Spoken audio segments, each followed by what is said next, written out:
Hello friends, आज हम लोग पढ़ेंगे संविधान के टॉपिक में लोकसभा। और मैंने आपको पिछली क्लास में लोकसभा के बारे में, राज्यसभा के बारे में बताया था। उसके पहले हमने संसद के बारे में पढ़ा था। संसद में लोकसभा होता है, राज्यसभा होता है और राष्ट्रपति होता है। तीन आधार पर संसद का निर्माण होता है और हम संसद जिसे कहते हैं। अगर आप लोगों को आवाज़ आ रही है तो एक मैसेज कीजिएगा, हम लोग कंटिन्यू चल रहे हैं, ठीक है। देखो, लोकसभा, राज्यसभा और संसद। तो संसद के अंदर ही तीन पार्ट होते हैं। लोकसभा होती है, राज्यसभा होती है और राष्ट्रपति होता है। तो हम लोग यहाँ से संविधान में हम लोग पढ़ रहे थे भाग 5, और भाग 5 में हम लोग कार्यपालिका पढ़ चुके थे, विधायिका पढ़ रहे थे। विधायिका में अनुच्छेद 78 से लेकर 123 तक है, जिसमें हमने कल की क्लास में देखा था राज्यसभा अनुच्छेद 80। आज हम देखेंगे लोकसभा, जिसका वर्णन है अनुच्छेद 81 के तहत, ठीक है। तो पहला फैक्ट यहाँ से याद रखना कि अनुच्छेद 81 के तहत लोकसभा का वर्णन है। महत्वपूर्ण क्वेश्चन यहाँ से ये है कि अनुच्छेद 81 के तहत लोकसभा का क्या है, वर्णन है। अब यहाँ से क्वेश्चन जो आता है वो यही आता है कि लोकसभा का वर्णन किस अनुच्छेद में है। अब यहाँ पे याद रखिएगा, लोकसभा को अनेक नामों से जाना जाता है। तो लोकसभा को कहा जाता है हाउस ऑफ द पीपल, याद रखिएगा। इंग्लिश में इसे कहा जाता है हाउस ऑफ द पीपल। दूसरा याद रखना, इस लोकसभा के महत्वपूर्ण तथ्यों में अगर हम देखा जाए तो लोकसभा का मतलब होता है लोगों की सभा, अर्थात जो प्रतिनिधि चुनकर जाते हैं जनता के द्वारा, वो कहां पर बैठते हैं, वो लोकसभा में बैठते हैं। इसलिए इस सदन को क्या क्या कहा जाता है, इस सदन को निम्न सदन कहा जाता है, इस सदन को अस्थायी सदन के नाम से जाना जाता है, इस सदन को लोकप्रिय सदन के नाम से जाना जाता है, और इस सदन को जनता के सदन के नाम से जाना जाता है। 4-5 इसके नाम है, कभी क्वेश्चन आए तो याद रखिएगा। लोकप्रिय सदन किसे कहते हैं, तो लोकसभा को कहते हैं। जनता का सदन किसे कहते हैं, तो लोकसभा को कहते हैं। अस्थायी सदन किसे कहते हैं, तो लोकसभा को कहते हैं। और निम्न सदन किसे कहते हैं, तो लोकसभा को कहते हैं। तो ये महत्वपूर्ण तथ्य है, याद रखिएगा। इसे प्रत्यक्ष सदन के नाम से भी जानते हैं। प्रत्यक्ष सदन इसे इसलिए कहते हैं क्योंकि यहाँ पर जो लोग बैठते हैं वो जनता के द्वारा डायरेक्ट चुनकर जाते हैं, इसलिए इसको प्रत्यक्ष सदन के नाम से भी जाना जाता है। तो एक फैक्ट यहाँ से याद रखिएगा, कभी आए तो। फिर अगला फैक्ट यहाँ से ये है कि इसकी संरचना जो है, इसकी संरचना क्या है, इसकी संरचना से भी क्वेश्चन आता है। तो इसकी संरचना याद रखिएगा।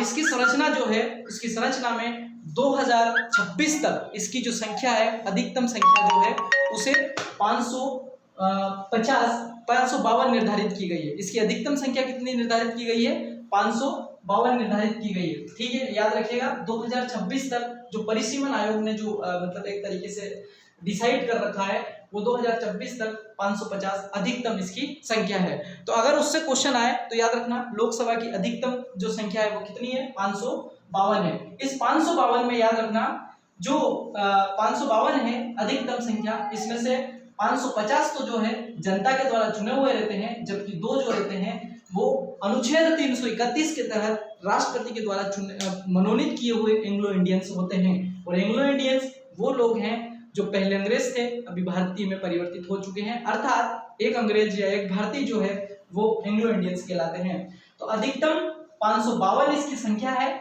जो कि जिसमें 2 सदस्य राष्ट्रपति के द्वारा अनुच्छेद 331 के तहत मनोनीत किए जाते हैं। तो एक फैक्ट यहाँ से याद रखना। लेकिन इन 550 में 530 तो जो है राज्यों से चुनकर जाते हैं और 20 जो है केंद्र शासित प्रदेशों से चुनकर जाते हैं। तो ये दो थोड़ा फैक्ट याद रखना कि 530 तो क्या है, राज्यों से चुनकर जाते हैं और 20 केंद्र शासित प्रदेशों से चुनकर आते हैं। लेकिन वर्तमान में यह संख्या कितनी है, 545 है। तो 545 क्यों है कि राज्यों की 530 सीट तो है, लेकिन केंद्र शासित प्रदेश से 13 चुनकर जा रहे हैं, इसलिए संख्या बढ़कर कितनी हो गई, 545। 530 प्लस 13 प्लस 2, टोटल वर्तमान में जो सदस्य संख्या वो कितनी है, 545 है। तो क्वेश्चन अगर ऐसा है कि लोकसभा में वर्तमान में सदस्यों की संख्या कितनी है, तो 545 है। टोटल सदस्य संख्या कितनी है, तो 552 है। कितने सदस्य राज्यों से चुनकर आते हैं, तो 530।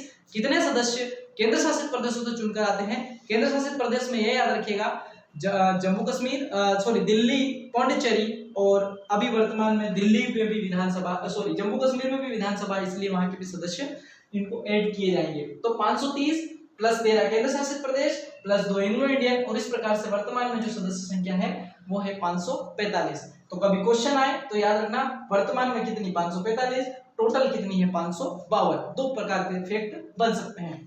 अगला फैक्ट आता है कि लोकसभा में सदस्यों का चयन कैसे होता है। लोकसभा में सदस्यों का चयन कैसे होता है, तो लोकसभा में सदस्यों का चयन जो होता है वो प्रत्यक्ष चुनाव प्रणाली के द्वारा होता है। प्रत्यक्ष चुनाव प्रणाली के द्वारा होता है। तो देखो सदस्यों का चयन जो है इस 2-3 फैक्ट इसमें याद रखना। पहला फैक्ट तो याद रखना प्रत्यक्ष रूप से, अर्थात हम सांसदों को क्या करते हैं, जो व्यक्ति 18 वर्ष का हो चुका है, जो मतदान दे सकता है, वो सांसद का वोट करता है, अर्थात प्रतिनिधि के रूप में भेजता है। तो सदस्यों का चयन जो लोकसभा में होता है वो प्रत्यक्ष रूप से होता है। एक तो इसमें फैक्ट याद रखना। दूसरा फैक्ट याद रखना कि सार्वभौमिक मताधिकार के आधार पर होता है। सार्वभौमिक मताधिकार ये होता है कि जिस भारतीय ने 18 वर्ष की उम्र पार कर ली है उसे वोट देने का क्या है, अधिकार है। तो सार्वभौमिक मताधिकार 18 वर्ष का हर व्यक्ति या हर भारतीय नागरिक क्या कर सकता है, वोट देकर उनको चुनता है। और ये 18 वर्ष की आयु जो है ये की गई है, ये 18 वर्ष की जो आयु की गई है वो की गई है 61वें संविधान संशोधन 1989 के द्वारा। याद रखिएगा 1990 में एक 61वां संविधान संशोधन राजीव गांधी सरकार में किया गया था, वहां पर ये वर्ष 18 वर्ष की गई है। ठीक है, तो एक फैक्ट याद रखना। फिर तीसरा फैक्ट इसमें याद रखना कि first past the post system.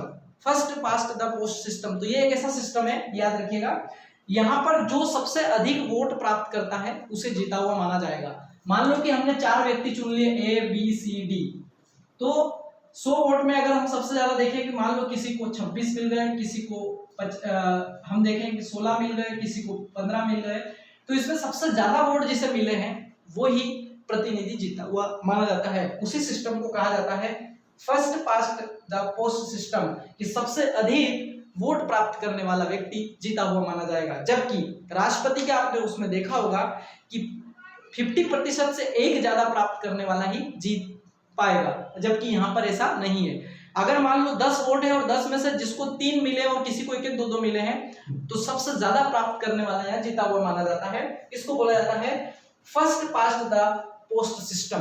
तो इसके आधार पर इनका चयन होता है, जो सबसे ज्यादा वोट पाता है वो जीता हुआ माना जाता है। तो ये हुआ आपका सदस्यों का चयन। सदस्यों का चयन लोकसभा में कैसा होता है, तो प्रत्यक्ष रूप से होता है। सार्वभौमिक मताधिकार अर्थात 18 वर्ष से अधिक के भारतीय नागरिक जो वोट करते हैं उनके द्वारा चयन किया जाता है। और फर्स्ट पास्ट द पोस्ट के आधार पर होता है, अर्थात जो सबसे ज्यादा वोट प्राप्त करता है वो प्रतिनिधि जीता हुआ माना जाता है। अब होता है इनका जो योग्यता है वो कि लोकसभा का सदस्य कौन व्यक्ति बन सकता है। याद रखिएगा, तो लोकसभा का जो सदस्य है वो, जैसा हमने राज्यसभा में बताया था कि वो कई चीजें इसमें आती है, वो भारत का नागरिक होना चाहिए, ये याद रखिएगा। दूसरा यहाँ पर लोकसभा की जो निम्नतम आयु है वो है 25 वर्ष। देखो एक स्ट्रक्चर है, याद रखना, मैं थोड़ा सा बता देता हूँ। राष्ट्रपति के लिए कितनी उम्र है, राज्यसभा के लिए कितनी है और लोकसभा के, तो हम ऐसा चलते हैं 25 लोकसभा, राज्यसभा 30 और राष्ट्रपति 35। लोकसभा का सदस्य बनने के लिए निम्नतम आयु 25 वर्ष, राज्यसभा का बनने के लिए 30 वर्ष और राष्ट्रपति बनने के लिए 35 वर्ष। तो 25, 30, 35 ये याद रखिएगा। तो लोकसभा का जो योग्यता है उसे 25 वर्ष की व्यक्ति ही क्या कर सकता है, उसमें मतलब 25 वर्ष की उम्र का व्यक्ति लोकसभा का सदस्य बन सकता है। ठीक है, फिर तीसरी कंडीशन ये है कि वो लाभ का पद ना हो, अर्थात किसी सरकारी नौकरी में नहीं होना चाहिए। ये भी एक लाभ का मतलब वो व्यक्ति ही लोकसभा का चुनाव लड़ सकता है। अगर ऐसा है कि वो लाभ के पद पर है तो पद को त्याग करके ही लोकसभा का चुनाव क्या कर सकता है, लड़ सकता है। तो एक फैक्ट यहाँ से ये आता है कि योग्यता में भारत का नागरिक हो, 25 वर्ष की आयु पूरी कर चुका हो, लाभ के पद पर ना हो और मानसिक रूप से क्या होना चाहिए, स्वस्थ होना चाहिए।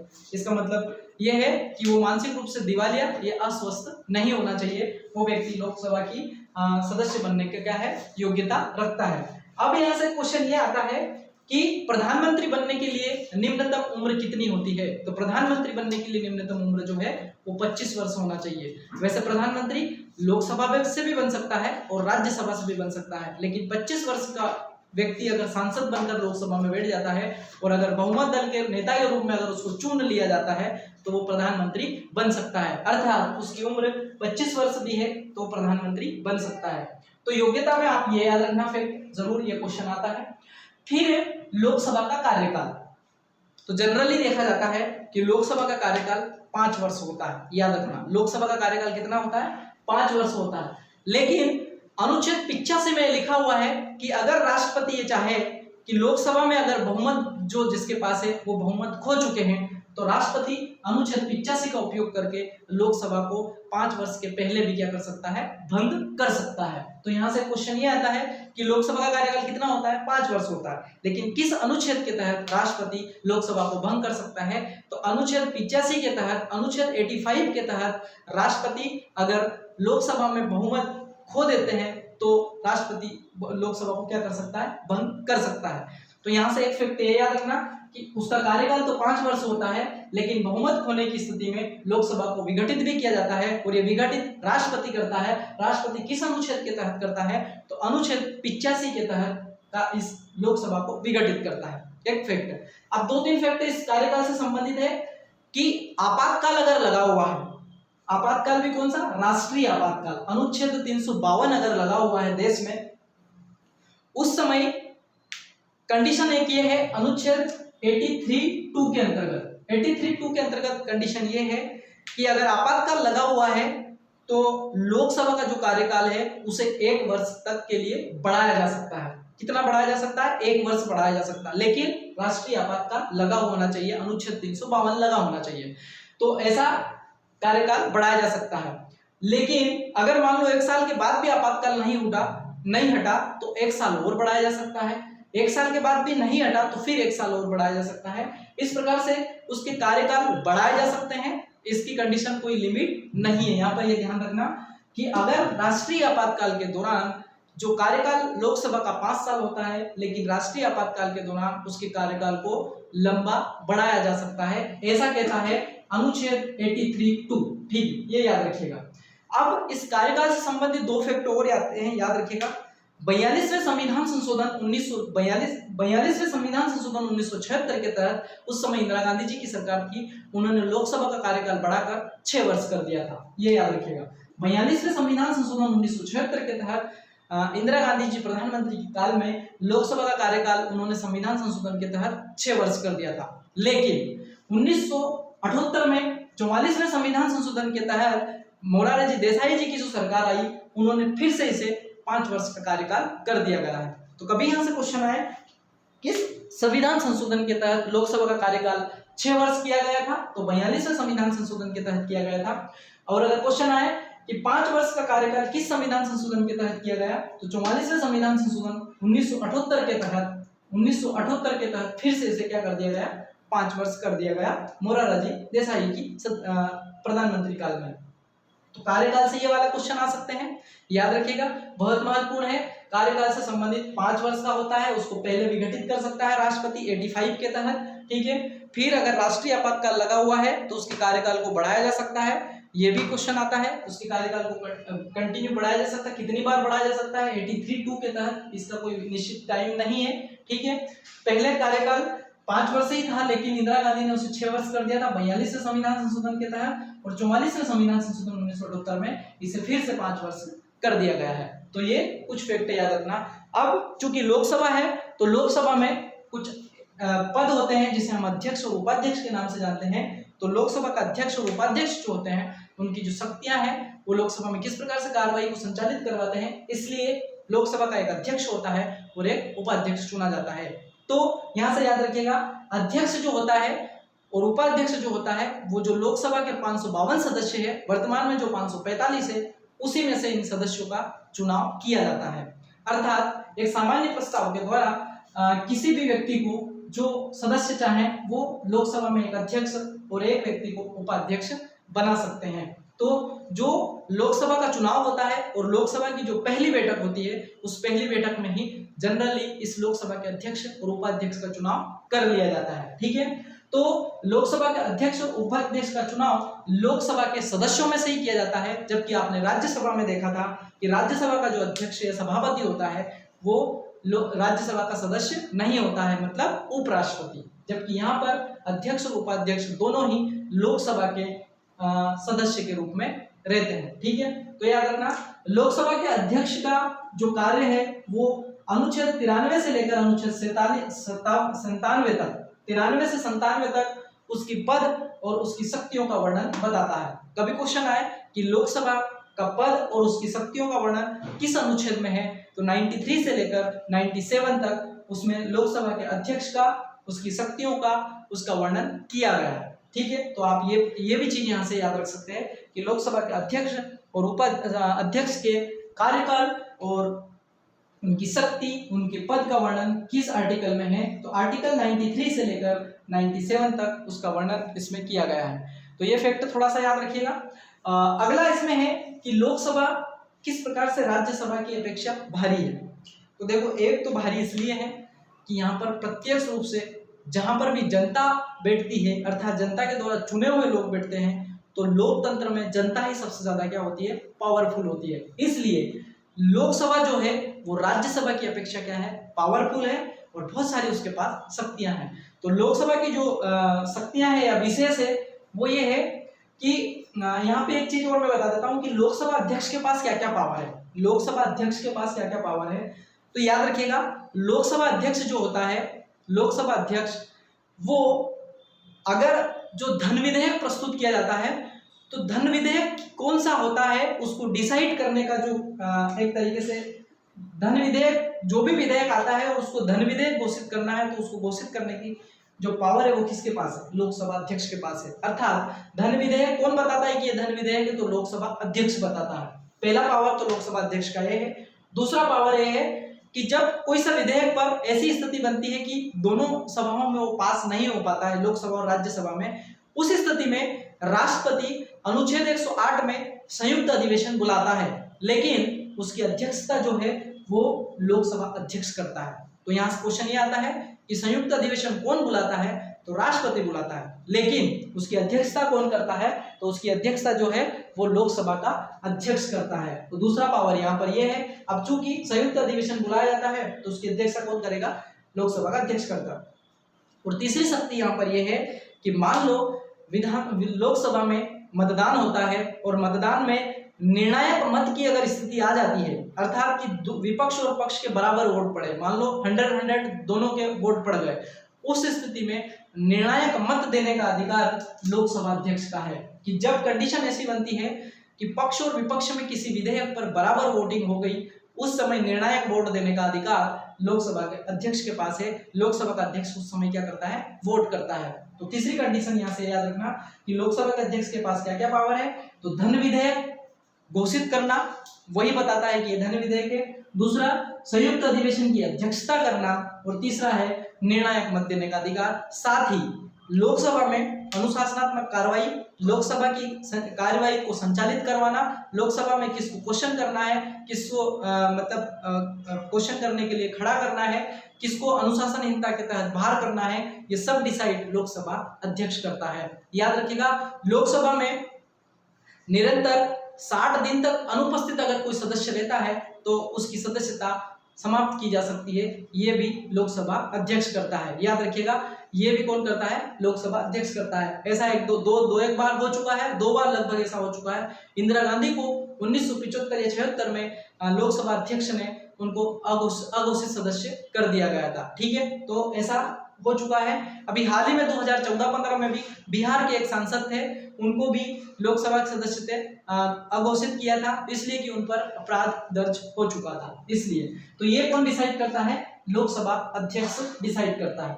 अब लोकसभा अध्यक्ष और उपाध्यक्ष को हटाने का प्रावधान क्या है, तो लोकसभा का अध्यक्ष और सदस्य को हटाने का प्रावधान तो यह है कि लोकसभा अध्यक्ष उपाध्यक्ष को त्याग पत्र दे देगा और उपाध्यक्ष जो रहेगा वो अध्यक्ष को त्याग पत्र दे देगा। इस प्रकार से लोकसभा अध्यक्ष और उपाध्यक्ष हटाए जा सकते हैं। लेकिन अगर मान लो वो त्याग पत्र नहीं देते हैं, उस कंडीशन में अगर उनको हटाना है तो उस कंडीशन में यह है कि लोकसभा के सभी सदस्य जो है एक सामान्य प्रस्ताव पास करके लोकसभा के सदस्य को, अध्यक्ष को हटा सकते हैं। ठीक है, याद रखिएगा, हटाने की इसमें यह है कि या तो वो एक दूसरे को त्याग पत्र दे दे या तो वो स्वयं दे दे। अगर ऐसा नहीं है तो सभी सदस्य मिल करके एक प्रस्ताव पास करके उस लोकसभा अध्यक्ष को या उपाध्यक्ष को हटाया जा सकता है। तो हटाने के प्रावधान में 2 तरह की चीजें, या तो वो स्वयं क्या दे दे, त्याग पत्र दे दे। अगर वो स्वयं ना दे तो सामान्य जो प्रस्ताव पास करके लोकसभा के सभी सदस्य मिल करके एक प्रस्ताव के आधार पर लोकसभा के अध्यक्ष को हटा सकते हैं। ठीक है, तो ये हटाने का प्रावधान है।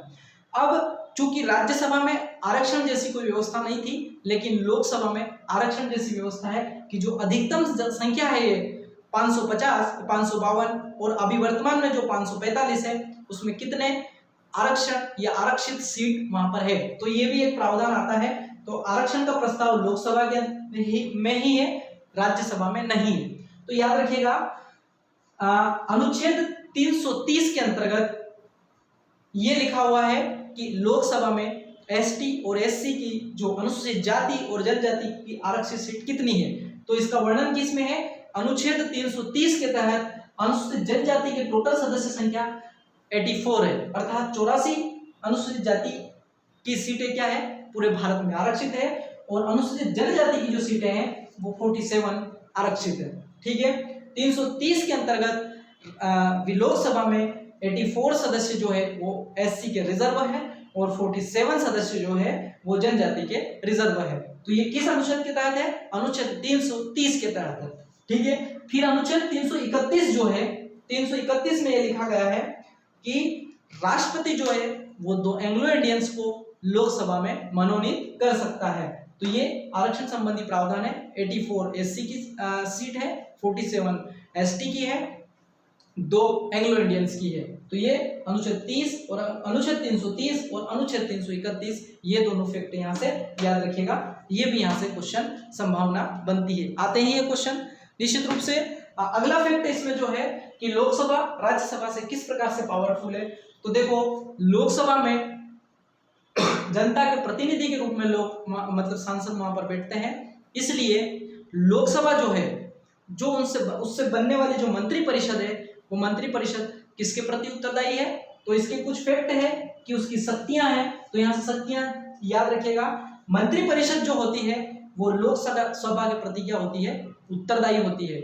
मंत्री परिषद जो होती है वो संसद के प्रति उत्तरदायी होती है। ये लोकसभा का एक बहुत बड़ी पावर है। अगर मंत्री परिषद ने अपना बहुमत खो दिया है या किसी मंत्री परिषद के किसी मंत्री ने कुछ ऐसा काम कर दिया है जिससे प्रस्ताव पास हो जाता है, विपक्ष अगर प्रस्ताव लेकर आ जाता है अविश्वास प्रस्ताव, और अविश्वास प्रस्ताव अगर पास हो जाता है तो मंत्री परिषद को क्या करना पड़ता है, त्याग पत्र देना पड़ता है। तो मंत्री परिषद जो होती है वो पूरी की पूरी लोकसभा के प्रति क्या होती है, उत्तरदायी होती है। पहला फैक्ट तो यहाँ, क्योंकि लोकसभा के प्रति उत्तरदायी क्यों होती है कि लोगों के द्वारा वहां पर चयनित किया गया है या लोगों के द्वारा चुना गया है, उन लोगों को अगर वो बहुमत खो देते हैं तो संसद के प्रति वो क्या है, उत्तरदायी है। इस स्थिति में उनको त्याग पत्र देना पड़ता है।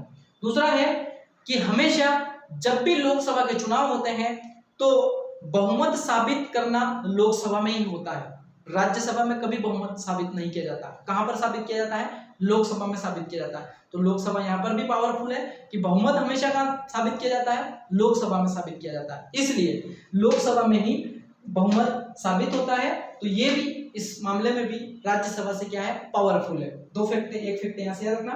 तीसरा फैक्ट है कि जो धन विधेयक होता है, जो अनुच्छेद 110 में जिसका वर्णन है, तो धन विधेयक जो रहता है वो सबसे पहले लोकसभा में ही रखा जाता है। कभी भी धन विधेयक को राज्यसभा में पहले नहीं रखा जाता है। तो इसका मतलब यहाँ पर ये नहीं है कि लोकसभा में ही रखा जाता तो वहीं से पास होना अनिवार्य है, लोकसभा के बाद उसको राज्यसभा में भी पास करना अनिवार्य है।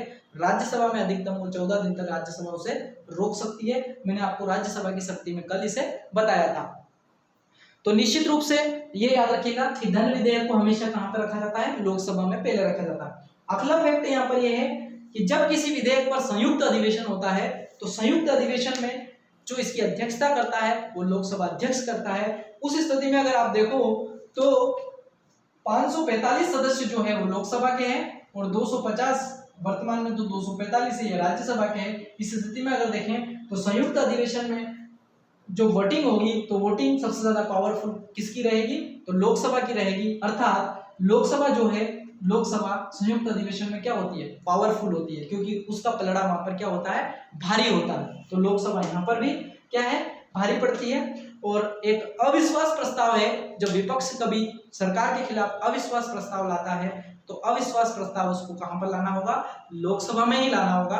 राज्यसभा में अविश्वास प्रस्ताव पास नहीं किया जा सकता, ठीक है, क्योंकि राज्यसभा जो है वो राज्यों का प्रतिनिधित्व करती है, इसलिए अविश्वास प्रस्ताव हमेशा कहाँ पे लाया जाएगा, लोकसभा में ही लाया जाएगा। तो ये लोकसभा की कुछ शक्तियां हैं। इससे संबंधित कुछ और फैक्ट आता है कि लोकसभा का जो सदस्य है या लोकसभा का जो प्रतिनिधि है, सांसद है, वो अगर इसमें से क्वेश्चन आता है कि लोकसभा का सदस्य के लिए कोई चुनाव लड़ रहा है और अगर 1/6% वोट उसने प्राप्त नहीं किया है तो लोकसभा का जो चुनाव लड़ने वाले व्यक्ति की जमानत क्या हो जाती है, जब्त हो जाती है। एक फैक्ट है यहाँ से याद रखना कि कितने प्रतिशत वोट प्राप्त करना अनिवार्य है। अगर आप लोकसभा का चुनाव लड़ रहे हो तो 1.6% वोट प्राप्त करना क्या है, अनिवार्य है।